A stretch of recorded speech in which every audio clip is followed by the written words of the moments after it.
If doctors told us that we'd made a breakthrough on COVID-19, we would rejoice. We'd feel hope that we could live our lives again, get back to work, back to doing what we want.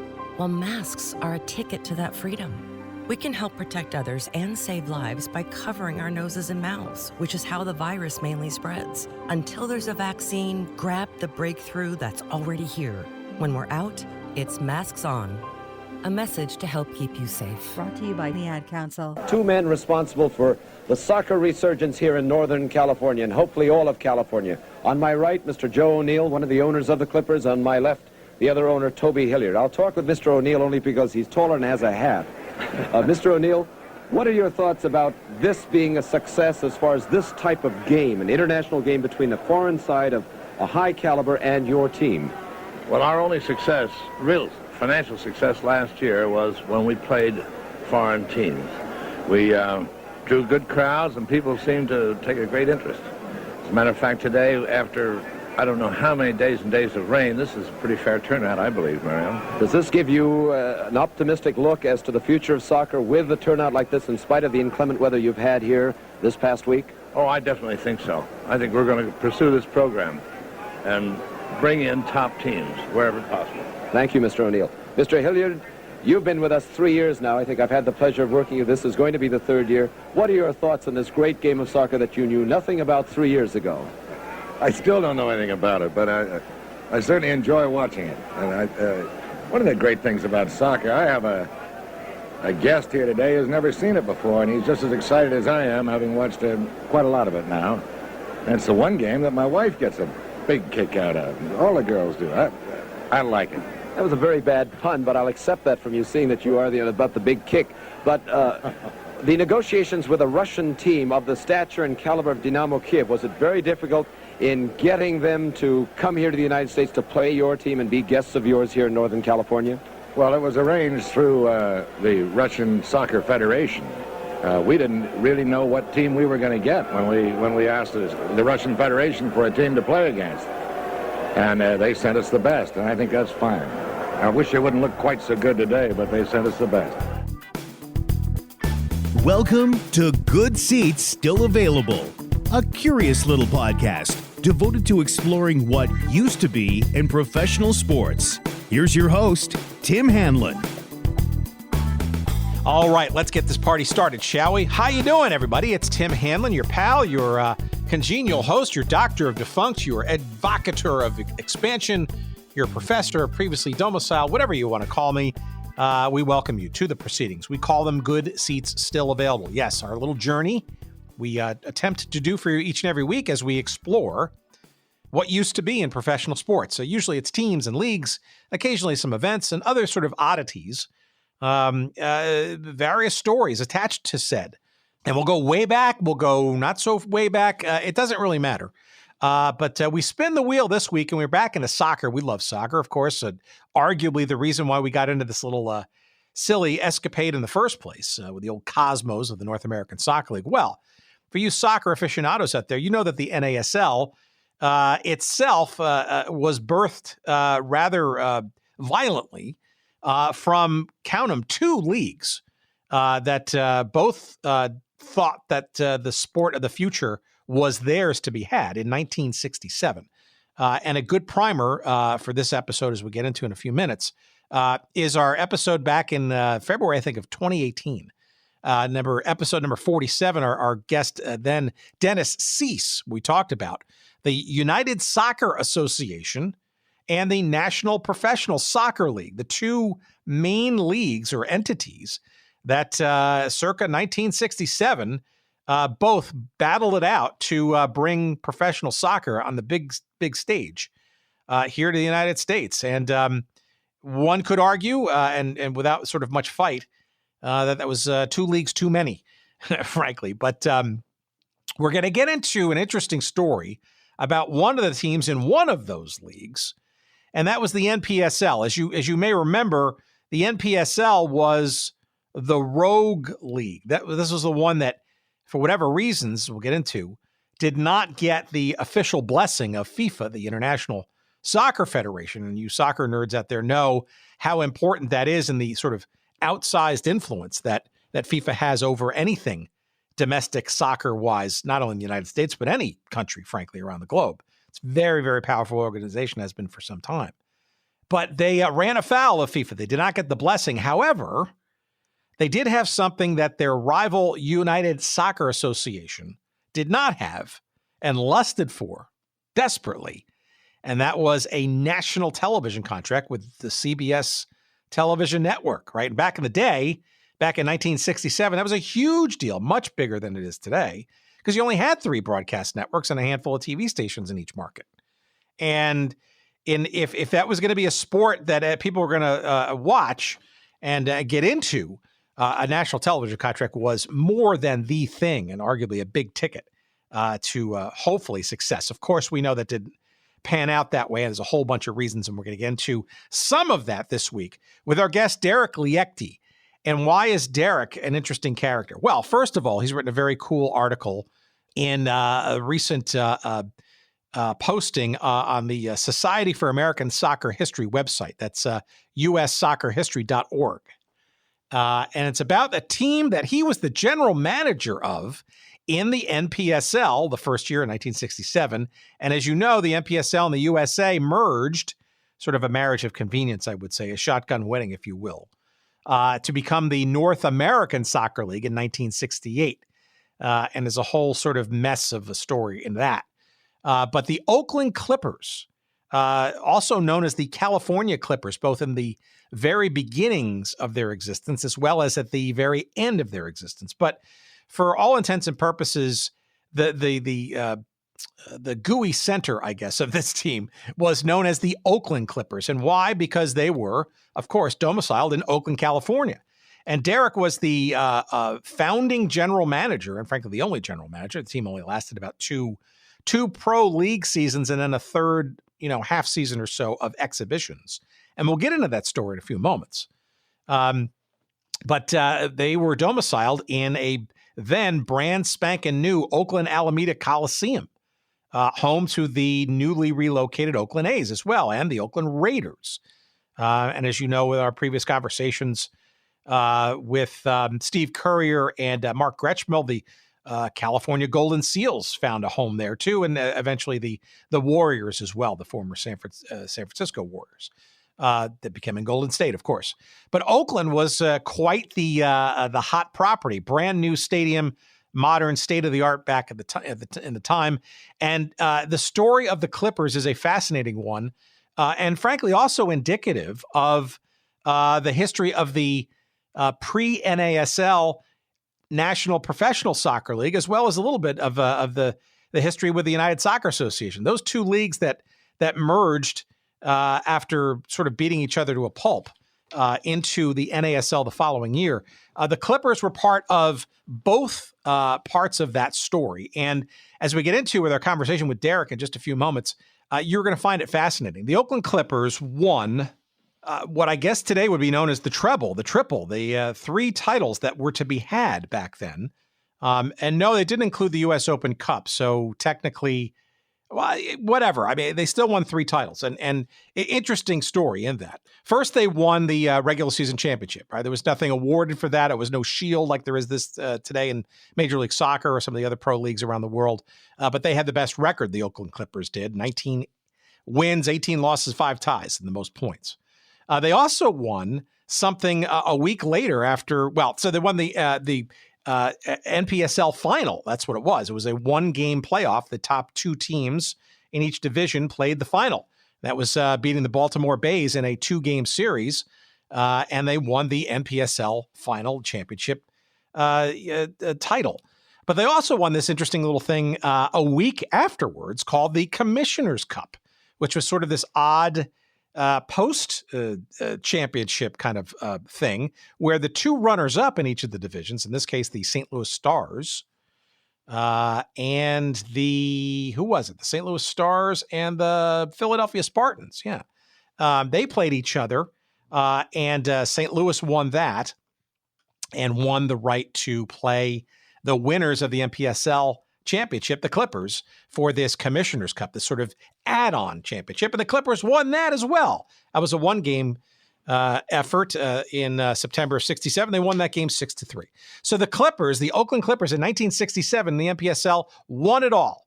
They couldn't do any better. And in 1968, when the NASL, the sort of reconstituted marriage of those two leagues, became one, the Clippers were arguably one of the best teams in that as well.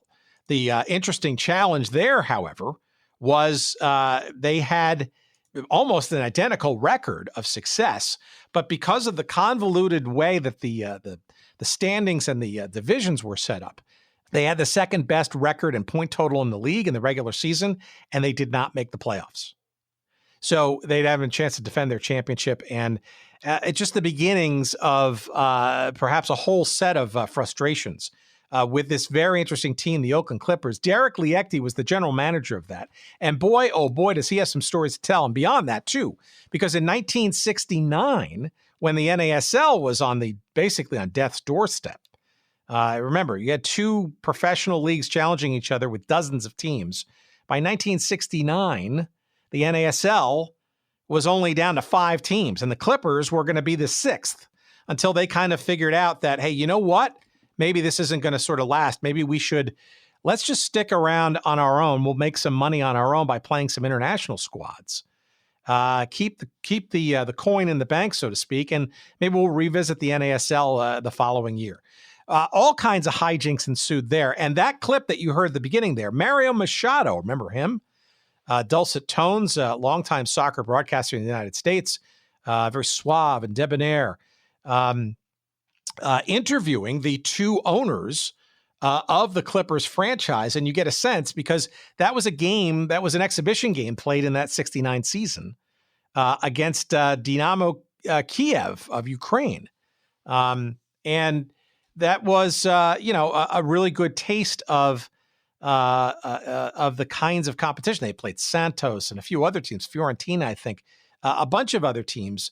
And literally it was just an all-star kind of exhibition series. But you'll hear in our conversation with Derek coming up, the powers that be in professional soccer did not take to that too kindly. But that interview that you heard, that was from the halftime of that Dynamo Kiev Oakland, actually, they were called the California Clippers at that point, was from February 1969. And the two owners there, Joseph O'Neill and H.T. Hilliard, themselves interesting stories too. Not very new to the game. They were Texas oilmen, and Derek was the guy who, as we'll hear how and why, hint, hint, the International Soccer League in the early 1960s was the sort of seeds of it. Got into basically corralling these guys, convincing them of the importance of the sport. And boy, they're to be commended, because for a good 3 years or so, they were all in and then some. It's the story of the Oakland Clippers, sometimes known as the California Clippers, in just a few moments with our guest this week, Derek Liecty, the former general manager of that team. It's a tremendously interesting story, and it's all yours coming up in a few moments' time. All right, the holidays are literally around the corner, and get your pens and paper ready. If you haven't heard this before, you're going to appreciate all the discount codes we've got from 5 great sites for the sports fan in your life, somebody who enjoys old school sports, teams and leagues that have long been forgotten. Perhaps they're important to your friends or your loved ones' memories. Here are some great ways to commemorate them in various forms with some of our great sponsors. First and foremost, 417 Helmets. That's 417helmets.com. Collectible helmets and more. They're awesome. Mini helmets, custom made, old teams and leagues. Fantastic stuff. 417helmets.com. Use the promo code GOODSEATS to get 10% off all of your purchases. Streakersports.com, the purveyors of sports culture. Promo code there, GOODSEATS, 15% off all of your purchases there. Awesome shirts from not only teams and leagues, and lots of defunctness there, lots of good defunctness there, but also lots of great, cool sports, cultural things too. Like the Onions shirts featuring the catchphrase of one Bill Raftery as we get into NCAA basketball. All that kind of stuff and more. The Caddyshack collection, much more. Streakersports.com, promo code GOODSEATS. Sportshistorycollectibles.com. Yes, if you want the best in high quality and hard to find sports collectible items, programs and guides and pennants, you name it. Use the promo code GOODSEATS for 15% off all of your purchases at sportshistorycollectibles.com. You'll be glad you did.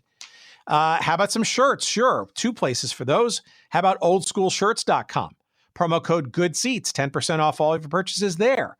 Great logos, not only of teams and leagues no longer with us, but also things like radio stations and shopping malls and TV programs and all kinds of fun stuff that you may have just forgotten. Lots of great deep dives into various cities and regions of the country as well. Oldschoolshirts.com, promo code GOODSEATS for 10% off. And of course, last but not least, the king of throwbacks. Yes, it's 503 Sports, 503-sports.com.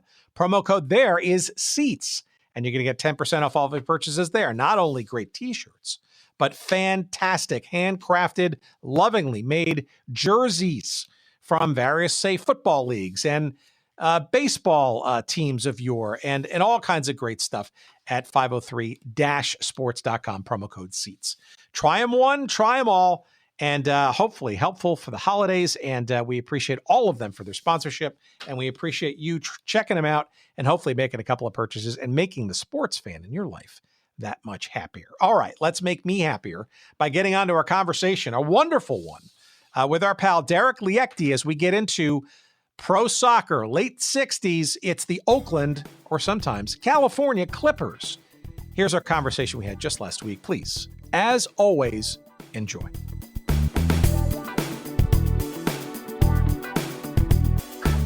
Before we sort of get into the story of the Clippers, maybe you could give our audience a little bit of understanding and background about how you came to the doorstep of this beginning and fledgling franchise in the mid to late 1960s. Were you a quote unquote soccer guy? Were you in the sports field?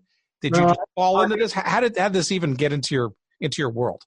I'll give you a brief history. I grew up American born, grew up in Santa Barbara, California. And at age 10 in 1942, I started playing what I call organized soccer, not swarm soccer, but with a coach who knew about how positioning and all that kind of thing. And that went on through my high school years at that particular school. And that was when I got soccer in my blood. And after that, I got into Stanford University, played 3 seasons there, was the captain of the team in 1953 and most valuable player. And so at the same time, interestingly enough, I became very interested in the laws of the game and studying the laws of the game, particularly because I was noticing that there were 2 or 3 versions of soccer laws in the United States, mainly FIFA, collegiate, NCAA, and high school. And so I was always perplexed about why we had to have these 3 different rule books for the same game. Well, and by the way, that's kind of still the same, isn't it? I mean, I know there's been some amalgamation, but there still are these little idiosyncrasies, right? Oh, it's ridiculous. Yes, very much. It's still there. These 3 different books, but things have gotten better. At least we used to have a dual referee system in NCAA soccer, and we finally got rid of that ridiculous thing and gone to the referee. And now the referee has assistants. He doesn't have linesmen. He has assistants, and so on. So there have been a lot of changes over the years, but in any case, my interest in the laws of the game also were evidence when I went to work in Chile in 1959 and was able to get to be licensed by the Chilean Soccer Federation as a licensed referee after going through an extensive course given by an Italian instructor who was one of the most famous referees in the world that nobody knows about, named Diego de Leo. And so I got that refereeing experience down there. Why Chile? Beg your pardon? Why Chile versus somewhere else in the world? Oh, well, I went to work for a company in New York that owned American-owned public utility companies throughout Latin America. And fortunately, the one country they sent me to that was the most pleasant was Chile. And so I worked there as an administrative position, but I spent most of my time in the soccer stadium with the referee instructor I just mentioned. And also played a bit with our company team. And it was at that time that I started reading about the International Soccer League forming in 1959 with some fellow named William D. Cox in New York, and what his program was going to be. And I wrote to him and said, this is fantastic. They're going to bring these professional teams from all over the world to play in actual tournaments in New York. This is unprecedented. And I know your idea is to try and see if the American public will take to soccer if it's played before them on a competitive basis rather than just having exhibition games that we've been having in the United States for years and years in just after the war. So the long story short is that Mr. Cox hired me. I quit my job in Chile and went to work for him in 1961 and 1960. And this was an absolute incredible opportunity for me to be mixing with some of the players and the management of some of the best teams in the world that came to play in Mr. Cox's tournament. And so that lasted for 2 seasons, although his program lasted through 1965. And then there was a hiatus until we had the 1966 World Cup televised nationally in the United States for the first time. And there was considerable interest perked up. And Mr. Cox, who sometime you might want to devote a whole program to Mr. Cox, a most unusual entrepreneurial man who had been involved in professional sports in football and baseball before he got was hooked on soccer. But in any case, after 1966 World Cup final, he is the person who actually started what we know as Major League Soccer today, because he is the person who got all of the sports people organized to form the National Professional Soccer League and sought permission from the United States Soccer Football Federation to put this on. And immediately the hierarchy of the feudalistic organization at that time, the United States Soccer Football Federation, was very leery about this program and what he was doing. And so they told him he couldn't do it. But he pursued, and his millionaire baseball and football people followed through.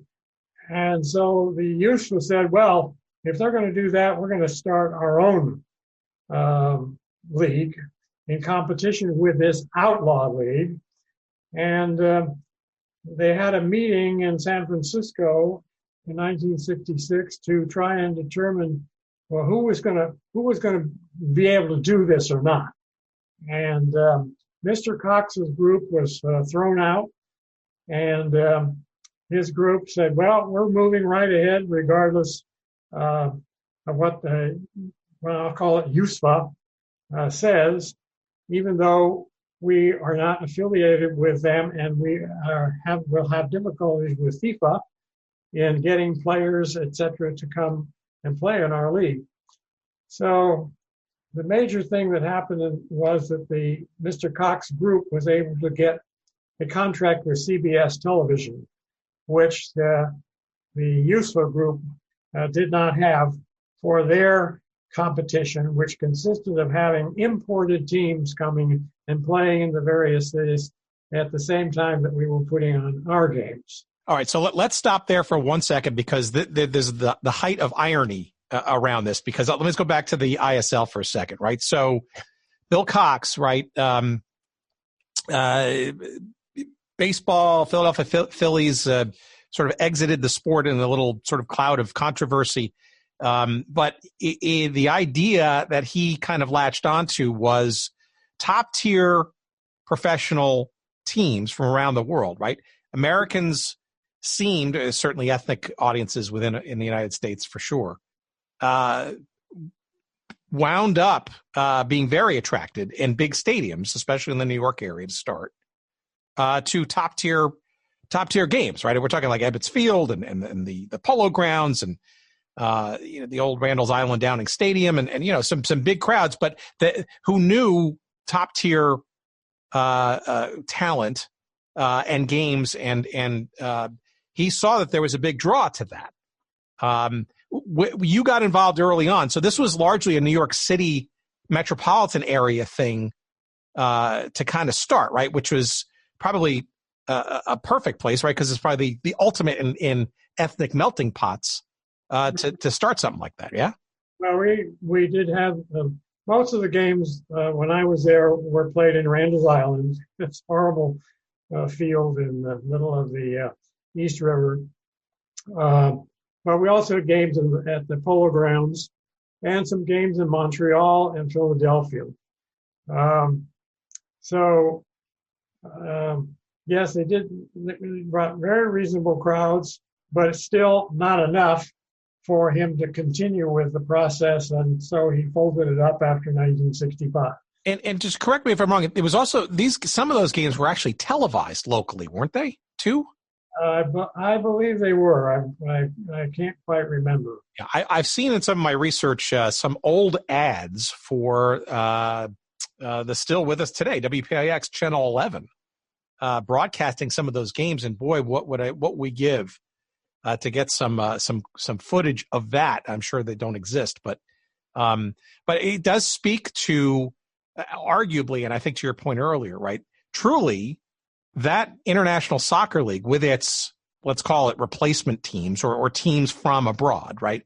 Playing top tier quality soccer in the United States in a tournament fashion was really the beginnings of the sort of modern day version of what we're going to get into, which is a professional league. But the irony is not lost here, right? Because as you're talking about sort of these two entities in 1966, circling around the idea with maybe dollar signs in their eyes, this idea of pro soccer off of a 1966 World Cup exposure in the United States for kind of really the first time on television, network television. The irony is that while the United States Soccer Federation is essentially saying no to Cox and crew, what does this approved league wind up doing? And to kind of catch up to the NPSL, they actually import full teams from abroad to play, which is crazy and ironic. Yes, it is. But it ends up in the so-called merger at the end of the 1967 season with the formation of the North American Soccer League. So that's where it went from there. All right, so get me into the Clippers story. How does that become something that you become involved with? The Clippers were part of this now or soon to be Renegade National Professional Soccer League. Renegade in that FIFA and the USSFA not granting it official status, which in soccer circles is a big deal. If you've never followed the sport of soccer before, that sort of blessing from the International Federation is outsized, perhaps unlike any other sport in the world. Undeterred, right? The NPSL seems to move along, but it's got a CBS national television contract in its back pocket, not unimportant. How do you come across the league and Mr. Cox doing this again, and Oakland in particular? Well, Mr. Cox and I kept in contact on and off after I left in 1962.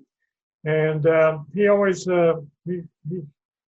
and I had a very good relationship.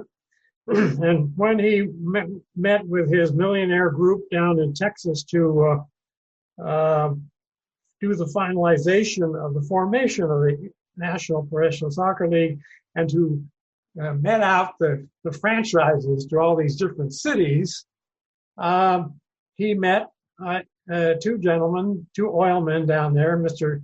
H.T. Toby Hilliard and Mr. Joe O'Neill, who wanted to have the franchise in San Francisco. And so these two gentlemen, who know absolutely nothing about soccer and had never been involved in professional sports before, were coming in totally cold. So Mr. Cox called me on the telephone from their meeting and said, look, Liecty, he always called me Liecty instead of Liecty, so I got used to. Liecty says, we have these two oil men, they're coming up to San Francisco tomorrow, and they've got the franchise for San Francisco for our new National Professional Soccer League. And you know everything about soccer in the Bay Area, so go over to the hotel, at the Fairmont Hotel, and meet them. So I went over there. I was in the real estate business at the time. I bugged out of my job, got over there, went in the Fairmont Hotel and up to their room, and here they were sitting in there, along with a third gentleman that happened to be a person that I knew from the past, but I didn't know that he knew them. Well, quite a coincidence. So I briefed them on soccer in the Bay Area. They were obviously very taken with my passion for the game and all of this business. So the next thing I know, they flew home to Texas, and about a week later or less, I got a phone call from Mr. Hilliard and said, well, we'd like you to come down here to Texas and talk about being our general manager. And oh boy, I was going, oh, this is my dream. This is the dream coming true. So I bugged out of work again and flew down there. They hired me, I quit my job, and so then we started to get to work in San Francisco with what we call the Oakland Clippers. All right. So why the San Francisco area? Was this sort of part of a grand design of Cox and crew to have at least one, if not more, franchises on the West Coast? Yeah. Perhaps a la the NHL in 1967 itself expanding? Quite certain. In that first season, we had L.A., San Francisco, Vancouver, I believe San Diego. Yeah, they wanted to make it national. So it was spread across the country. So we had the Midwest in St. Louis, particularly. We had Dallas and in Chicago, and then the teams back in the East. So this was truly a national league, so to speak. It wasn't just some East Coast thing like the American Soccer League used to be back in the 40s, 50s, and early 60s. How much of this internal craziness about the FIFA and USSFA blessing and all that kind of stuff did you know or not know about? And how about that television contract? Did you know that either by the time you said yes to this offer? Well, I knew they were going to have trouble with FIFA, well, all I knew was they'd managed to get this television contract, which was really the coup de grace for getting rid of the other people. And yeah, that's all I can say about that. And so tell me then how you go. So we're talking November, December 1966, correct? Or so? Yeah, they made several trips out. Well, the first big trip, they came out to San Francisco, besides the one where I met them, because they would say, well, we got to, as Mr. Hilliard liked to say, we got a huckleberry bucket. to get going here. So we got to establish an office, which we did in San Francisco. And then they said, well, of course, we're going to put in San Francisco, we're going to play in Kezar Stadium. And I said, that's crazy, because Kezar Stadium, it's this big old dilapidated wind tunnel, foggy, horrible place. I said, look, we've just had completed in Oakland, the Oakland Coliseum and Arena. We should go, I should take you over to meet the guy who put this all together, Mr. Robert Nahas, a big real estate developer in the East Bay. And you take a look at this facility, and it will be a much nicer place to play than windy old Kezar Stadium. And so we got in my folks' wagon, and I got them over to meet Mr. Nahas, and the three of them hit it off immediately, and went down to look at the stadium. And I said, "You're right, Derek Liecty's right. We got to play here in Oakland." So we moved the temporary office we had in San Francisco over to downtown Oakland, and that got the office going. But then we had to get the team together. Oh yeah, that. Right. And by the way, so you're talking about December or so of 66, and you got a season that's supposed to start what, April 67? March, I think it was. March, even worse. Yeah. And well, we were extremely fortunate compared to the other teams in the National Professional Soccer League,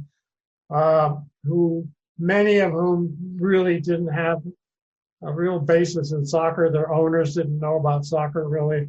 They were going over to England and trying to find this person and that person. Fortunately for the Clippers, in one of the early meetings in San Francisco, a gentleman came up from Los Angeles who was starting a team called the Los Angeles Toros, and his name was Dan Tana. And Mr. Tana was a Yugoslavian immigrant who had come to the United States, some years before, started a very successful restaurant, made quite a bit of money. Oh, so that is the same guy, Dan Tana. I was wondering when reading that if that was indeed the same legendary restaurant guy. Yes, indeed it is. It's still there. And so Mr. Tana came up to meet us in San Francisco to talk about the league and getting things going and so on. He said, well, what are you going to do about a coach? And of course we said, well, we don't know. He said, well, I know this guy over in Belgrade who's out of a job, and he's the Casey Stengel of soccer in Yugoslavia. Maybe he'd like to come over here and be your team manager. So we got on the phone and got a hold of Dr. Alexander Obradovic, formerly of Red Star of Yugoslavia, which is one of the most famous European club teams of all time, and said, well, would you be interested in possibly being the team manager for this new franchise in San Francisco in this outlaw league? And he said, no problem. And Mr. O'Neill climbed to the next plane, flew over to Belgrade. They met and threw their glasses into the fire after many toasts and all that stuff. And the next thing you know, Dr. Obradovic was signed up. And the thing I think also that helped a little bit, if I may say so, is that Red Star came to play in New York in the National Soccer League in the time that I was there. And I got to know Dr. Obradovic very well. And I think when he heard that I was involved with this, and I've been involved with the International Soccer League, that also could have helped him make his decision. So the next thing I know, he shows up in San Francisco and he said, well, I'll get some players. So he brought over these 6 first division players. He brought over a coach, former Red Star captain and international player, Ivan Toplak, and a trainer. And as soon as they got off the plane, we started building the team around this group. And so we went off and he went off and scouted some players down in South America, in Costa Rica. And sure enough, he found 3 players with the first division club team Saprissa in San Jose, Costa Rica, and got these 3 top Costa Rican international players to agree to come and play with the Clippers. But, how are they going to do that? Because they're under contract with Saprissa. We were able to, and we've got the FIFA problem and so on. Long story short is we gave them money to buy out their contracts, and here they came. And they were 2 of them, William Quiros and Edgar Marin, really top flight players, were with us during the whole time. But I'm sorry, let's back up for a second. That became the mechanism, for getting players to, if you will, join a quote unquote outlaw league, right? I'm guessing I guess you were skirting FIFA's rules by trying to ensure that a player you were interested in was technically out of contract, and that was the best way or most palatable way to get both them and you sort of off the hook? The Obradovic managed to get releases for the Yugoslavian players through means I do not know. We did not pay him for it. And I will jump ahead and say that all of the players who were so-called outlaw players with us, after all was said and done, we had the merger with the North American Soccer League and made everything up with FIFA. All of our players were cleared by FIFA without any problem, which was not the case with some of the other teams. So, but most of these players were also, like the ones from England, were free agents. So then we found this very good Norwegian player named Trond Hofbed, a midfielder. So that's how we built up this team. I also went down to Central America, to El Salvador, and signed up 2 other players, one from Uruguay and another one from El Salvador. So we had this potpourri of players. And so how are they all going to get along, and they all can't speak the same language and so on. But Obradovic, he's had a way with people. These people knew who he was and his background. He brought with him Mr. Toplak, who also was very capable of adjusting to this idiosyncratic group. And then I was helpful in being able to translate in Spanish for a lot of the goings on. So we managed to put together a formidable team. Well, formidable is kind of an understatement. We'll get to that in a second. But also some names that arguably went on to become quite legendary in the years following, not just in this league, but in the leagues plural to follow. In particular, Ilija Mitic, right? Who, probably, I guess he was the leading scorer that first year and went on to great exploits in the North American Soccer League years later, yes. and other teams. And, I guess it's just, would you consider it just dumb luck that you were able to sort of, find this then Yugoslavian connection, so to speak, so quickly in the process, as well as your ability, either by chance or by design, to actually figure out the ways around, getting blocked by FIFA in the process? Well, to get to your first question, it was an incredible luck to get Dr. Obradovic. Incredible. I'm not sure where we would have gone if we had no plan B. He was plan A, and what was it? And so, yes, it was incredible luck getting Dr. Obradovic. Well, and then you go on though to say that you had quite a formidable team.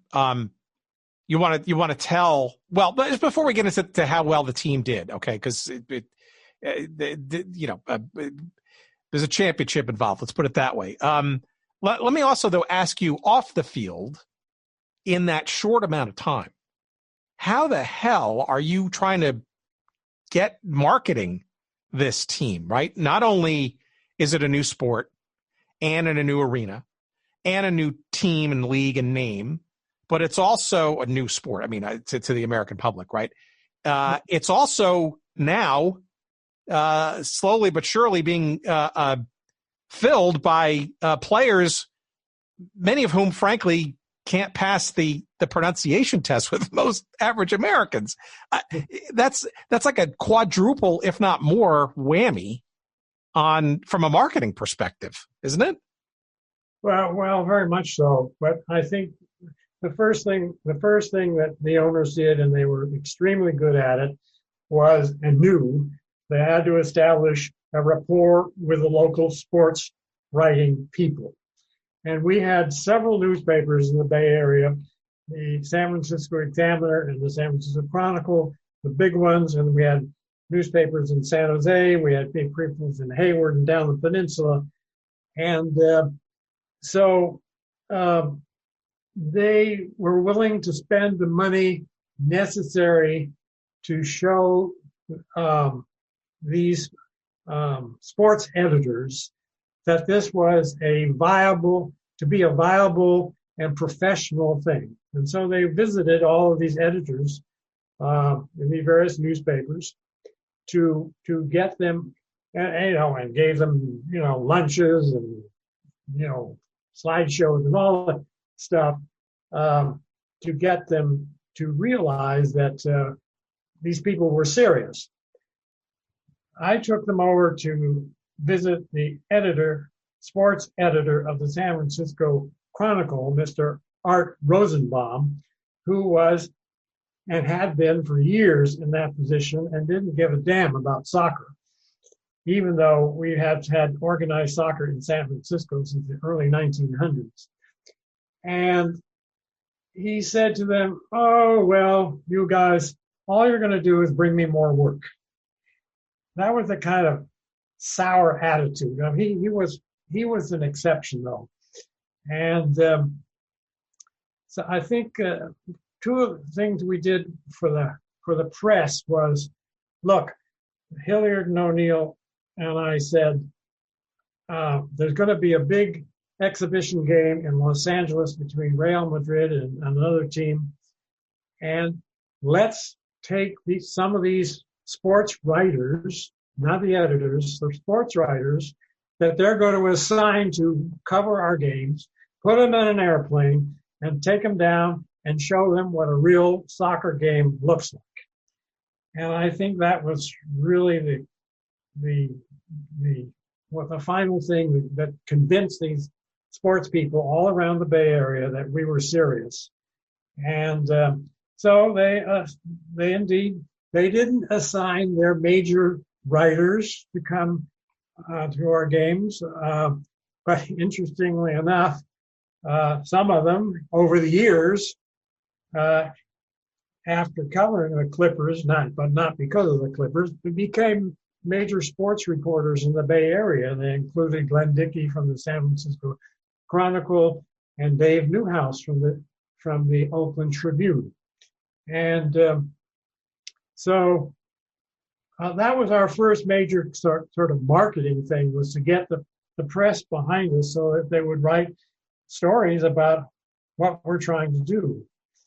Marketing was a huge problem in that, okay, how are you going to advertise these games in the newspapers,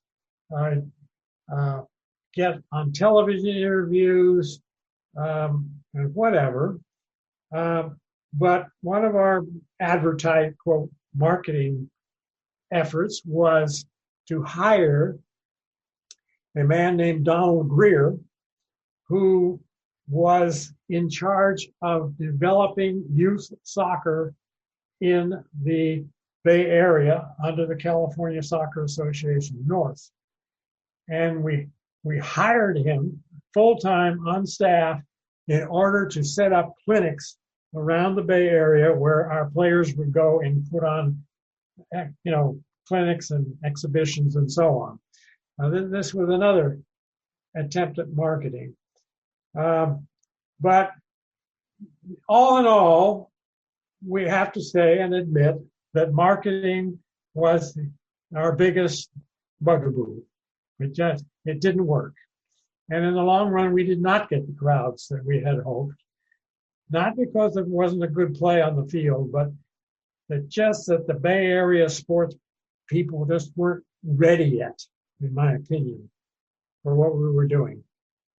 No, okay, but let me ask you this, though. Ready for soccer? Ready for the new venues in Oakland? Because we've talked about the Seals on this show a number of times, and it was a bit of a struggle, I think, certainly for them. Although, it was also new to the Bay Area region too, right? This is in the days probably before BART and easy sort of access besides cars.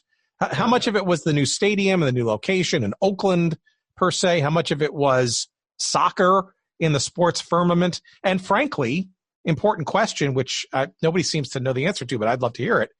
How about the competition from the United Soccer Association's Golden Gate Gales, who were playing, I think, at Kezar that year, right? Yeah. Well, yes.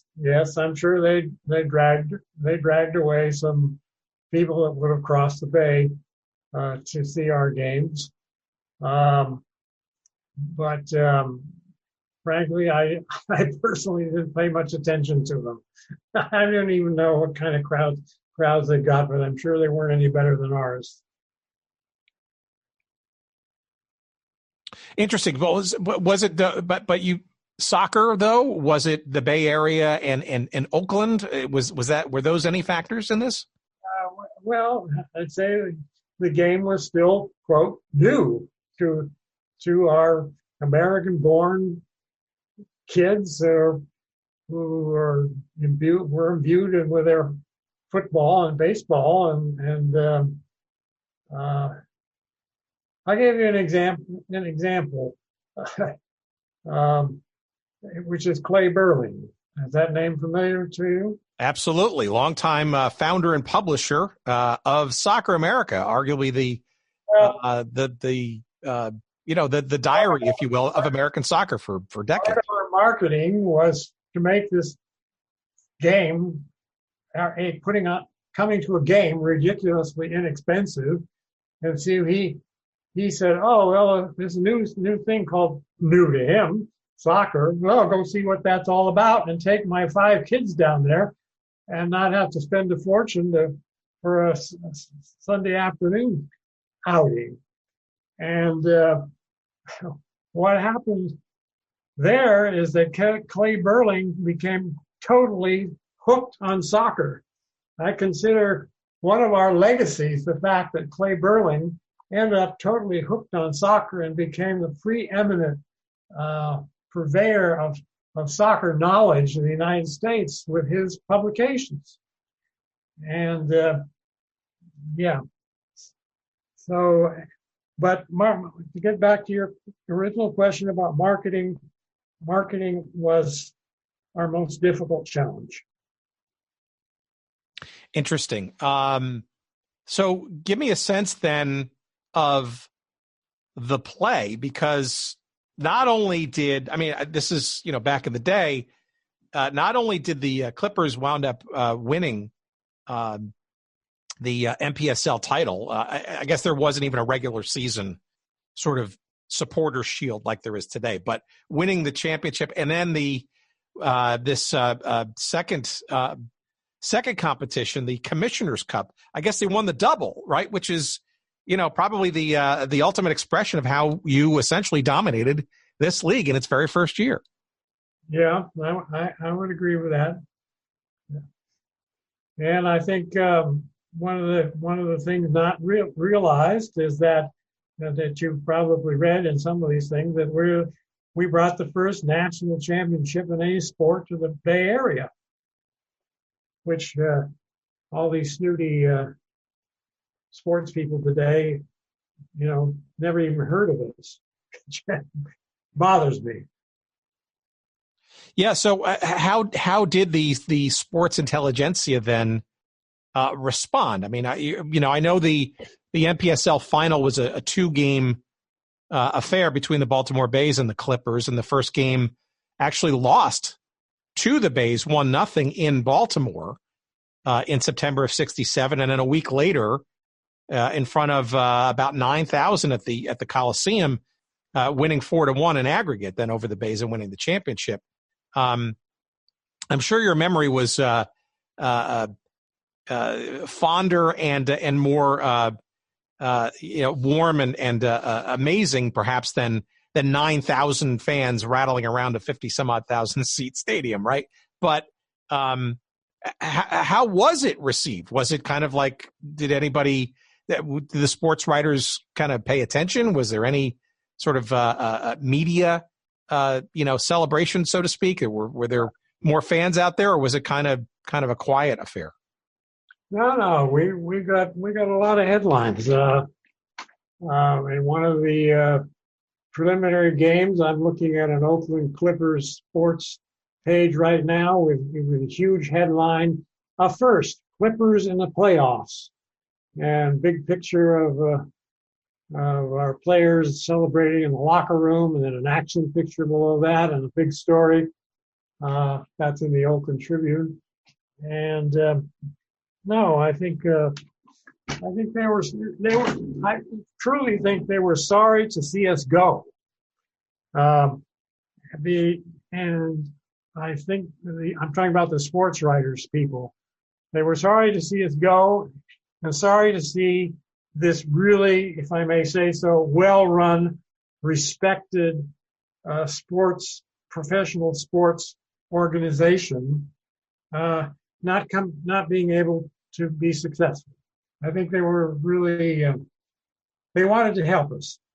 Yeah. Now, I'm also assuming that the players were. Well, you tell me, how accessible were the players, and how much were they involved in the community, either on their own efforts, or perhaps the organization mandating that they take part? Because we've had a number of conversations with folks, in the early NASL days, and to a man, they'll regale into the stories about how they loved the community, they got into the weeds with the community, and to the extent that there was enough of them, the community loved them back and then some. Was that sort of going for you too? I mean, was that part of the press sort of maybe being enamored with you guys? Well, I can't say that so much, because the players were basically housed in Redwood City, which is down the peninsula from San Francisco, which is where we had our training ground. And so they wouldn't be, visible walking around the streets of Oakland, so to speak. But they got plenty of exposure through our clinics and interviews and the press and so on. All right, a couple of questions about the NPSL, and then I want to segue into the next year of the NASL and that sort of shotgun marriage, right? How about television, right? I know CBS had a bunch of games, and there's another source of video that we'd love to get our hands on. I think a lot of people would. I don't know if any exists, frankly, but there's always a garage sale or something where a surprise could be found. But of those, do you remember any of those telecasts? Any of them featuring the Clippers? I got to think there were at least a few of them. And the quality of those broadcasts, and I certainly know there was there was a little inventiveness, shall we say, when it came to commercial breaks. Well, they were a total joke. these television people just couldn't seem to understand how they could possibly advertise at the same time the game was going on, which is what we have today, with advertising all around the stadiums, and I think borders going around the bottom of the screen, whatever. So when they're asking the referee to keep the player down while we run an ad, it's just, was ridiculous. So this is, to your knowledge and to your eyes, first person, referees were in on creating, I don't know, phantom fouls for the sake of TV commercial time? Well, I wouldn't know if I'd call them phantom fouls, but if somebody fell down, maybe you just tell him to stay down until he gets word that the commercial's over. That's fascinating. And again, I'd love to see some broadcast footage of this. And I think people sort of forget. I was barely conscious at that time, but Jack Whitaker, who was well known and just recently departed last year, well-known voice, broadcast a lot of those games, and also this guy Danny Blanchflower, who came over from England and was, shall we say, less than charitable about the action that he was seeing on the field to his audience. He was Mr. Truthful. Yeah, but he didn't do us any good, that's for sure. Pretty harsh statements there. Again, we'd love, this is that's just sort of the endless quest for this video footage. All right, so okay, you guys win the championship by all measures, right?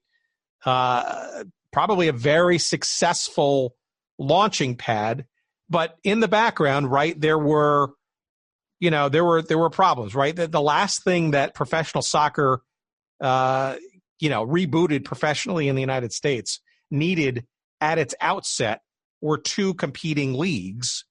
And so give me a sense of when you and the Clippers organization knew that all was not well with the NPSL and the USA, for that matter, and what was going to happen, or what was to happen, or what you thought was going to happen going into the next season. Well, I don't know. Remember the dates of when the ownership of these two entities really started getting together. But I'm sure it was probably before the end of the first season. They started talking about it, but I really don't have, and was not involved really in the merger per se. So I can't address much of that. Do you have any idea as to why in the two San Francisco Bay Area teams, why the Clippers were the ones chosen to stay and the Gales had to find someplace else to go or go away? No, I can't. I'm sorry, I can't really remember. We were very glad to get rid of them.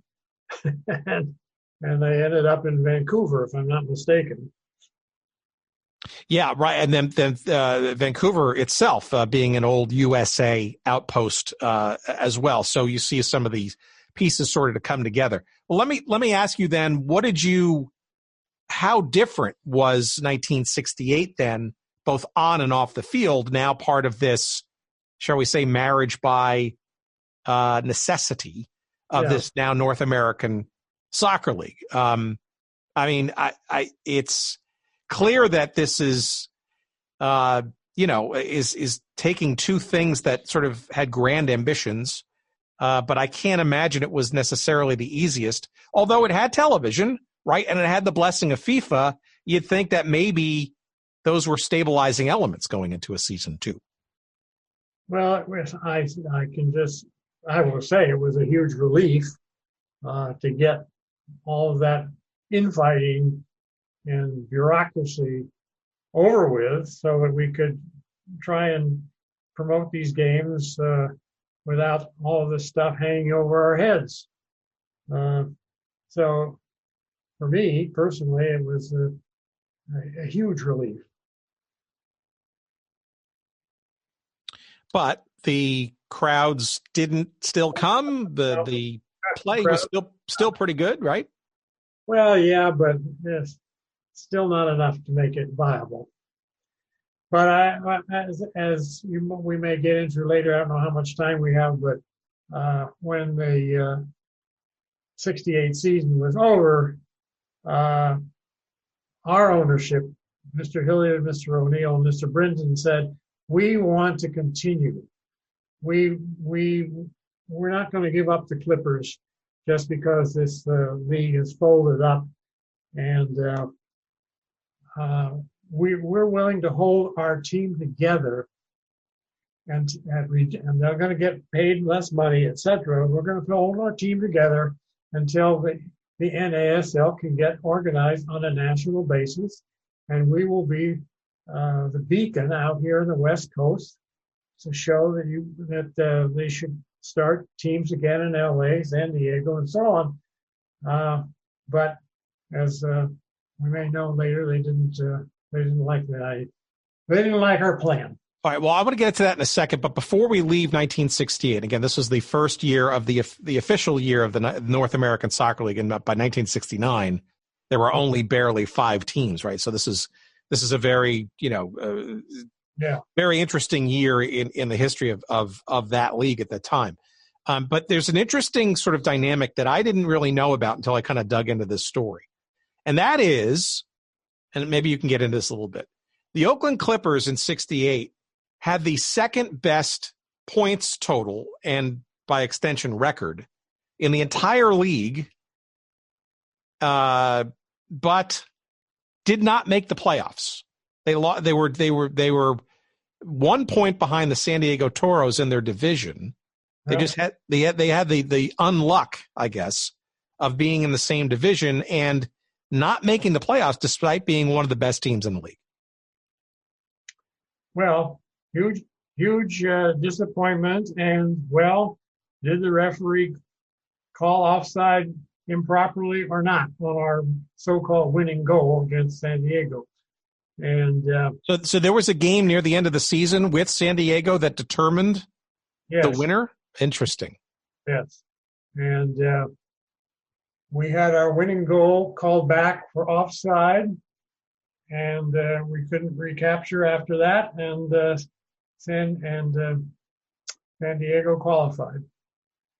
And again, if to our listeners, if you look up the actual standings in 1968, you'll notice that the San Diego Toros got 186 points, and this is sort of using this, I guess now known as the Newman system, is 6 points for a win, 3 points for a tie. You didn't get any points for a loss, and you got 1 point for each goal scored up to 3 each game, right? And the NASL adopted in years afterwards. But again, you look at the statistics, and the Clippers had the second best point total. That is 1 point below the Toros, which had the best in the league. And the second best point total in the league, the Clippers did in that year, was better than every single other playoff team in the league. And they still didn't make it. And so that's got to be maddening to a team that's coming off a championship season, winning it all the year prior, the double, if you will, not having a chance to repeat, and deservedly, probably so, that they should have had the opportunity in some way, shape, or form. That must have been beyond maddening. Yes, it was beyond maddening. So, I mean, okay. So how do your owners, so where do they get this?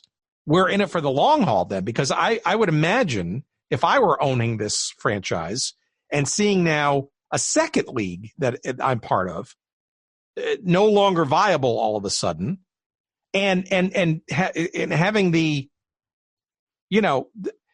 having the added, kick in the butt of not making the playoffs when arguably you should have. Why were they interested in sticking around with this thing, given all of those things? And money losing, I'm sure, too. Yeah. I truly believe that Mr. Hilliard and Mr. O'Neill were that they loved the game, and they loved the work that we had done putting this franchise together.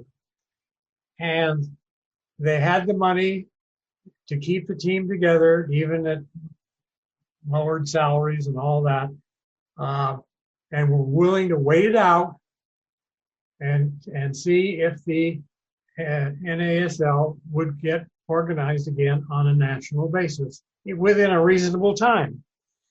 And it may well have been that if our venture with these international games, which came later, if those games had been more successful in terms of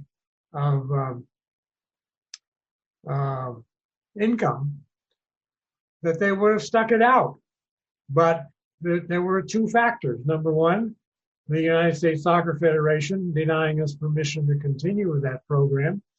And number two, all of the bureaucracy involved, they ended up saying, this isn't any fun anymore. We're out. And so that's sort of how it all ended.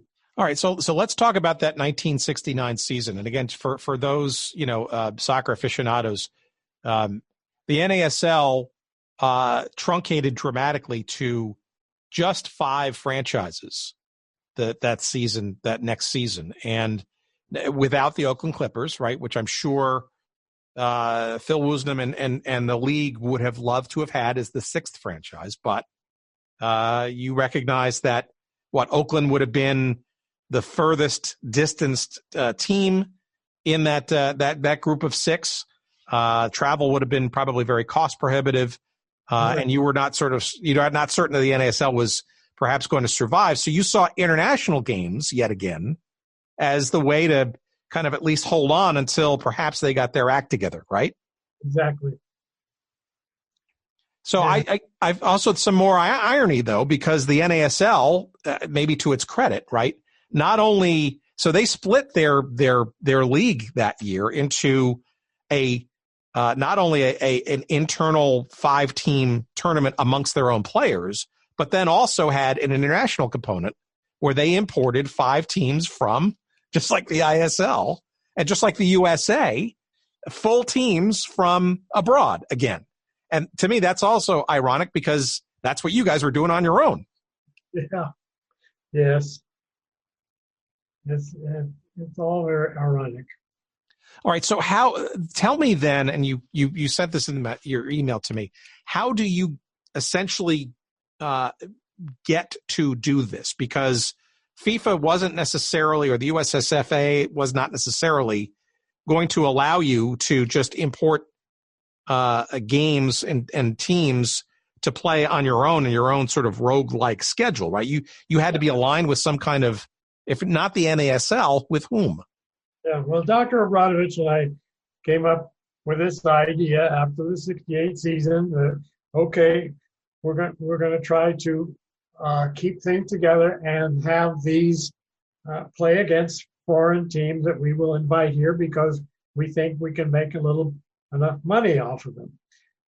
How do you do that? Well, you're no longer a member of the North American Soccer League, and you've got to be a member of something in order to get permission from the United States Soccer Federation to invite these teams.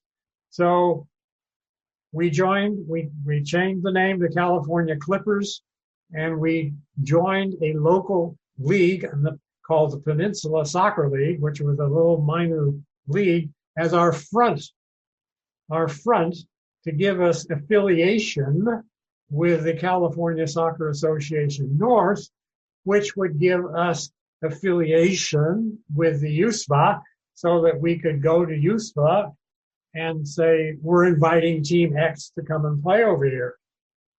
And then USFA would have to give or not give permission to let us do that. And they did that for a while until they decided that what we were doing somehow was going to disrupt whatever the NASL was trying to do to reorganize itself. And as a result, they started denying us permission to bring teams in. And that's when the owners said, this isn't fun anymore, we're out. How many games were you able to achieve in that 69 season against international competition before? 9 or 10 games. Well, we had a tournament that involved at least 6. I think we had as many as 15 games. I'd have to look it over. And how well attended were they? Were they as successful as you thought they were? Do you remember some of the teams perhaps that you were playing against that you drew in there? They were not. They were not as well attended as we would have liked. I think the games against the Russians, which would pique the most interest in the general public, were the most successful. Yeah, and playing them in that horrible Kezar Stadium, which was ironic also. Yeah, so were most of those games in the Coliseum, or were they at Kezar to save money and stuff? We played them at Stanford University. We played them in Fresno. We played them in San Francisco and Sacramento. They were spread out around. Oh, so it became a regional thing. Okay, that's interesting. Hence, the California Clippers that makes a lot more sense. I think perhaps in the mythology of this club, that game against Dynamo Kiev, the first time I guess a team from the Soviet Union at the time came to the United States. That's probably in the pantheon of legacy for this team. It's also one of the only games I think that's really readily available on the internet. But it's great. It's all there, that game. God bless whoever had it, with Mario Machado, he of All-Star Soccer fame, calling the game. And it's great, the entire game. But it really does. It's an interesting watch for sure, because it not only is in a Kezar Stadium, you can see the football lines, and it's not necessarily the best environment there, right? And the crowd is somewhat sparse. Yeah. And you could also get the sense, though, that there's some interviews there with some of the owners and stuff about how they want to keep this thing going. And maybe a few minutes on that game, because I guess that was kind of a coup, right? Because this was the first time that a Soviet team was coming to the States, and that was like this is Cold War time.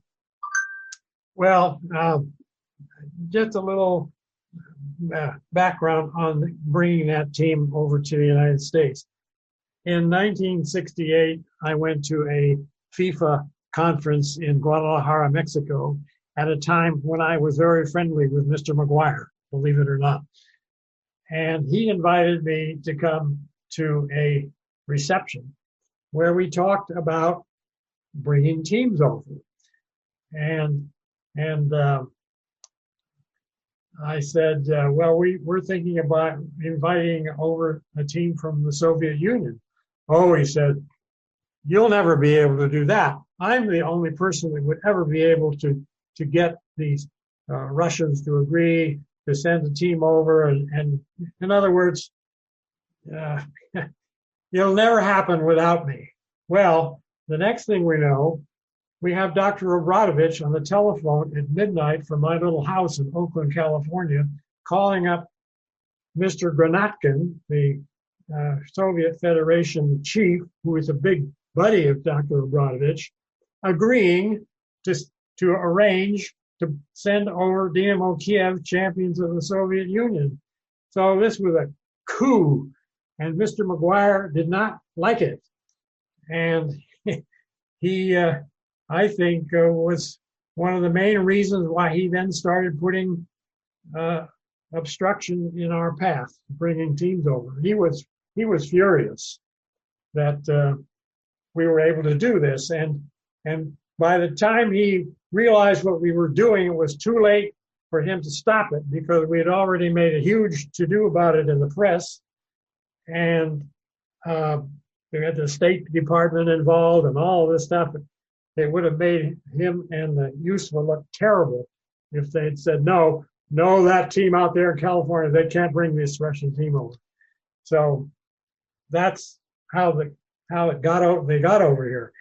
Actually, we had 3 games with them. We had the first one in Kezar, then we played in Los Angeles, and then the final game, which is the one I believe there is some video of in San Francisco. So we split it. We tied one, they won one, we won one. It was all very diplomatic, and it was really a wonderful finale for me to be involved with that process.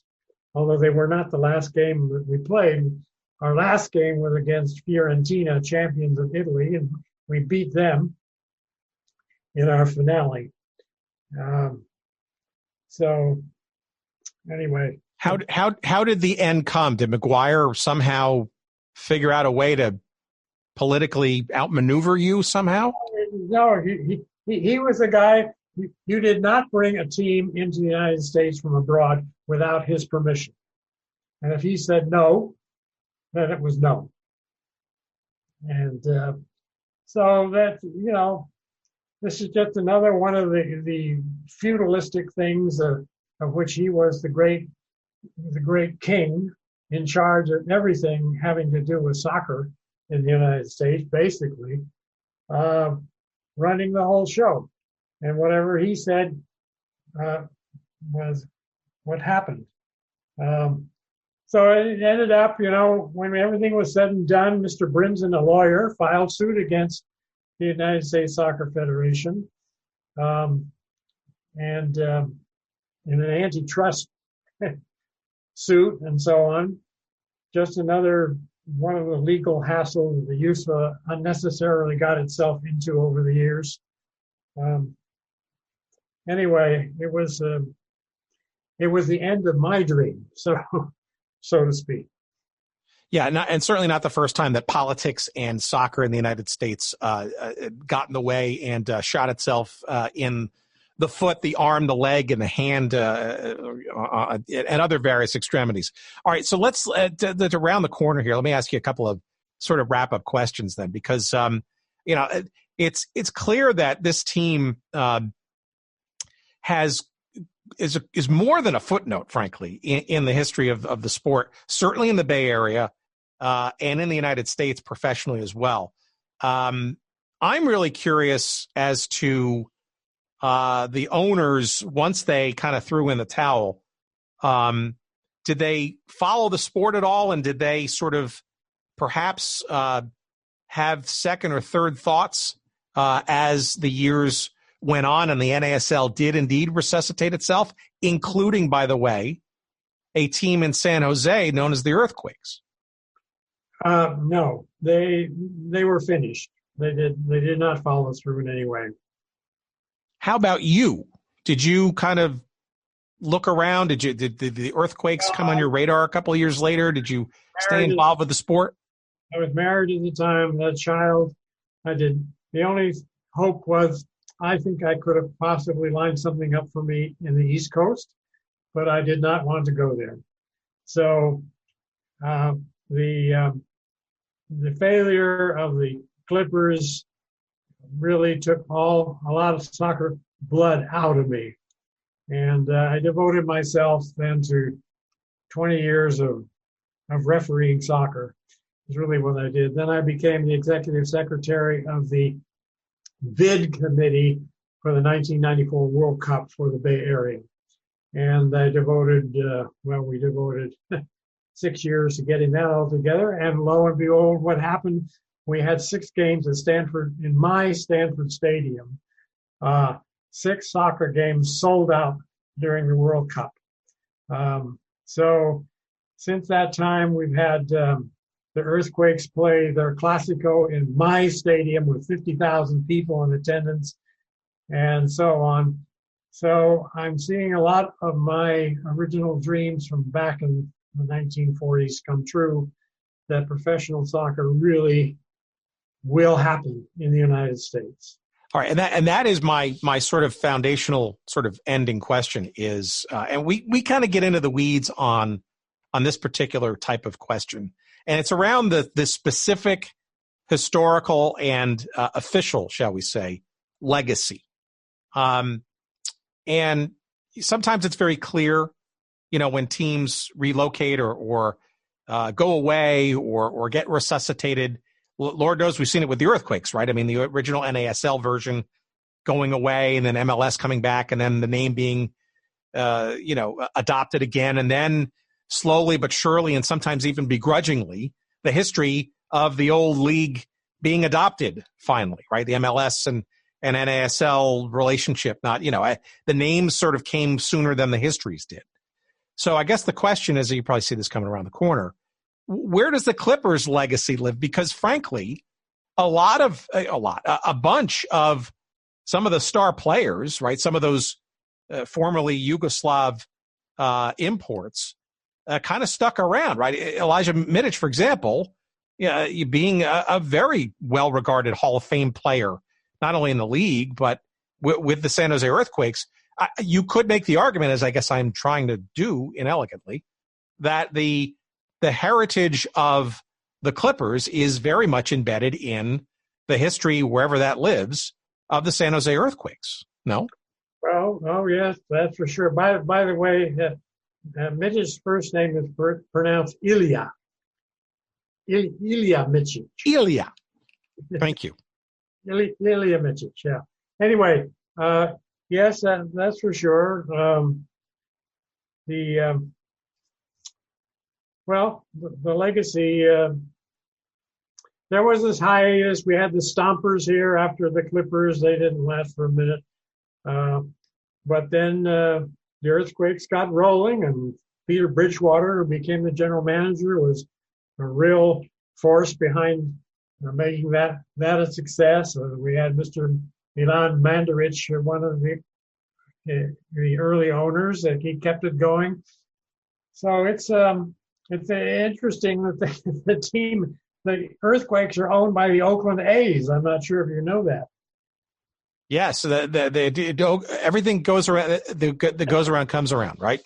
I guess the one last question I'll ask is: have you or anybody there with the Earthquakes organization discussed the possibility of somehow recognizing the Clippers and, maybe it's a throwback game or some kind of incorporation? I know the Quakes have done a really good job over the last couple of years, including, by the way, a film, really cool film that's on YouTube from last year, really talking about the original Quakes and a real adoption of that history. I wonder if the Clippers could be somehow included in that, or is that just sort of lost potentially to history?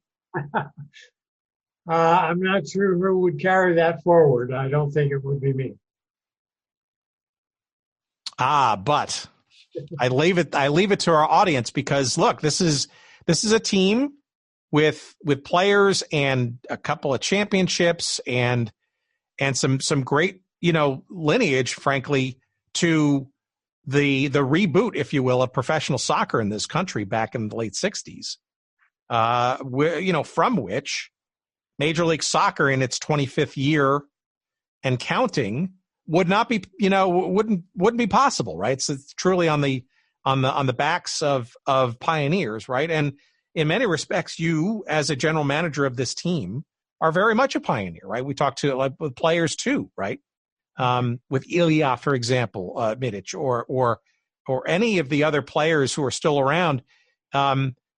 Without this team, I will argue, there would not be any Earthquakes, and there wouldn't probably be, as rich a history as you've still been part of soccer in the Bay Area. And it's just a shame that it can't be somehow resuscitated or brought back to life, or a throwback game or jersey of some sort.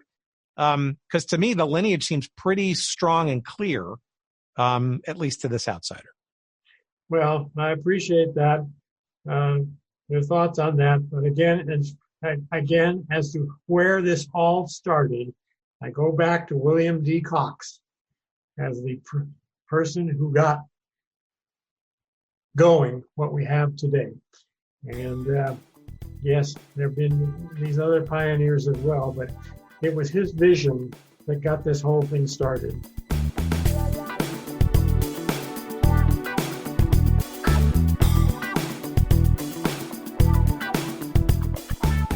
All right, our thanks to Derek.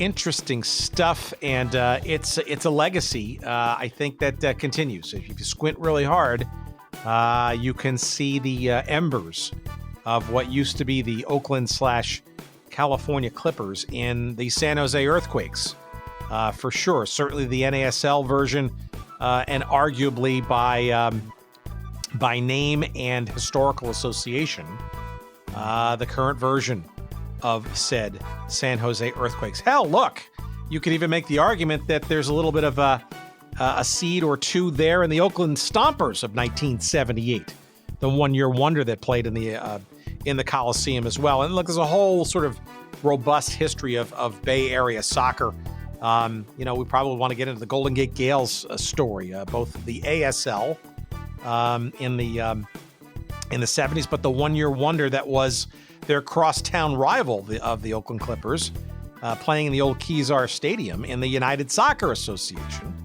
All kinds of fascinating things left to find in the months and years to come.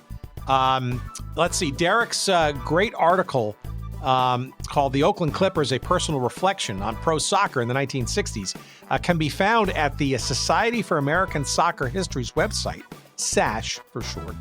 And that website is ussoccerhistory.org, ussoccerhistory.org.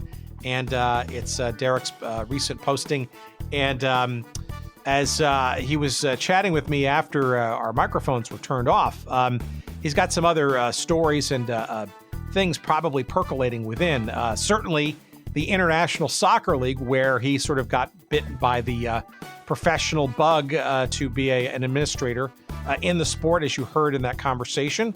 The story of Bill Cox and those international games, largely in the New York and Northeast areas in the early 60s that begat at least one thread of professional soccer in the late 60s.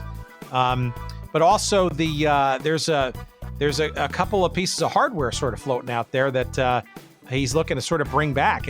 One of which was the Champions Cup that the teams at the end of each season in the International Soccer League would win, and then they would be able to take back home with them to their various ports of call.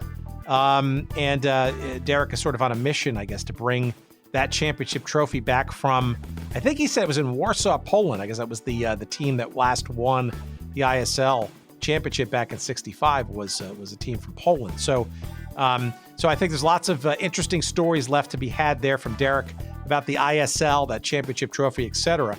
And we have already made a bargain with him that as soon as he puts it the proverbial pen to paper, we will have him back to discuss that, because the ISL itself is a fascinating story, and we really would like to get deeper into that because, frankly, as Derek mentioned in our chat, without the International Soccer League in the early 60s, we might not even have had the late 1960s pro leagues and arguably what sort of came out of all of that, including Major League Soccer of today. That is the debate, and we want to get into it, and we will soon, someday, for sure. But until then, we encourage you to keep listening. Certainly subscribe to us on your favorite podcast catcher, your player, whatever you like. If you do so, or you tell your friends to do so, how about giving us a thumbs up or a 5-star rating or whatever, a review? We appreciate that. That helps other people like you find the show. Of course, our website at goodseatsstillavailable.com is the repository for every single episode we've ever done and every single episode we hope to do in the future. So if something has eluded you, by all means, that site has got you covered, including, by the way, convenient links to the various books and media and other offerings that our various guests have brought along with them when they come to talk with us. And of course, by clicking the links from those descriptions on that page, that not only will you be taken directly to the places to get those things fulfilled, like Amazon for books, etc., you'll be giving us a few affiliate shekels of love in the process, and we always appreciate that too. That's a great way to help us support the show for sure. You're not paying anything for it, friends. At the very least, perhaps a little of that. We appreciate that. And let's see. Social media, yeah, we're around there. We're on Facebook. You'll find a page devoted to us. there. You will find us on Instagram. We're at Good Seats Still Available. On Twitter, you will find us at Good Seats Still. If you'd like to send us email, we're at hello@goodseatsstillavailable.com. And also on the website, there is a link there. You can sign up for our weekly email newsletter as well. Our thanks this week to our pal Jerry Payne. We cannot do this show without his great and grand efforts. And once again, fantastic this week. Thank you, kind sir. Jerry Payne, Audio Excellence. And I guess that's it for now. We wish you the beginnings, hopefully, of a pleasant holiday season and plenty more good stuff to come, not only during the rest of the holiday month ahead, but some really great stuff coming up in the new year for sure. My name's Tim. I appreciate your listening. And until next week, we'll look out for you and we'll see you then. Thanks. Bye.